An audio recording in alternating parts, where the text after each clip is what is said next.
అమ్మా జయంతి, శనివారం నాడు తెల్లవారక ముందు తలంటు పోసుకుని నల్ల చీర నల్ల రవిక ధరించి శంకు చక్రములతో కూడిన 7 కొండల స్వామి తిరునామమునకు మట్టి ప్రమదలో 7 రంగులతో కూడిన వత్తిని వెలిగించి శశాస్త్రీయంగా స్వామిని పూజించి కమ్మని నువ్వుల చిమ్మిలి నైవేద్యం పెట్టి నీరాజనముతో వ్రతమును పూర్తి చెయ్యాలి. తిరిగి సాయంత్రం వరకు ఉపవాసం ఉండి స్నానము చేసి పసుపు చీర పసుపు రవిక ధరించి వ్రత విధానము సాగించి స్వామికి ఇష్టమైన చక్కెర లడ్డూలను నివేదనము చేసి నీరాజనమునిడి ఒక అతిథిని ఆహ్వానించి భోజనాదులతో సత్కరించి అతిథి భుజించి విడిచిన ఒక మెతుకును అమృతమస్తువని ఆరగించాలి.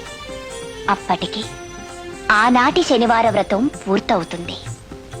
ఈ విధంగా 7 శనివారములు వ్రతమును చేసినచో ఉద్దేశించిన సత్ఫలమును పొందగలరు.